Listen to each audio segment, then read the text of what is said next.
Now, the names of Burke and Wills have had a long place in the history of Australia, but now they could well be joined by another, Aidan de Brune, aka the Amateur Tramp.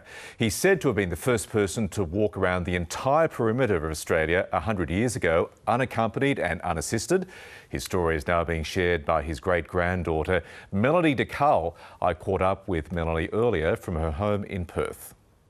Melanie, thank you for joining us. Firstly, how did you come across the story of your great-grandfather? We all grew up not knowing who he was, really, like he was a mystery, a forever family mystery. My granddad was completely obsessed his entire life trying to find out what happened to him, to no avail. I think if the internet had have been around while he was alive, he would have been in his element. However, a researcher by the name of Colin Choate, he was researching Aidan de Brune. He's part of something called Project Gutenberg, and they preserve out-of-copyright literature. So then he stumbled on these 4 journals and of this walk around Australia that this guy achieved. There was an ad in the 1938 in a Sydney paper saying, "Wife looking for the whereabouts of Herbert Charles Cull," also known as Aidan de Brune. So this researcher was like, well, who's this Herbert Charles Cull? And started researching him. And then he emailed a distant relative who emailed me, and the rabbit warren opened. Indeed. So it turns out, we'll get to his other achievements, but the biggie is walking around unassisted, unaccompanied, right around Australia.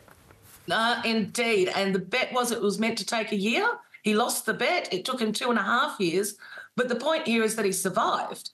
And we all know of Burke and Wills. They crossed Australia. They died, unfortunately. But here is this mammoth effort, 2.5 years, and he survived. And it's like, well, why don't we know this story? This is something that we should all know about. I love a family mystery. So tell us about, he's done that massive walk. You also mentioned he was a musician, also a journalist, a writer, a man of many parts, clearly. But one of the things we did know about him as Herbert, he was proficient on the piano. He used to advertise piano lessons, pianoforte, master of, all this sort of thing. And he also played the piano for silent films in London.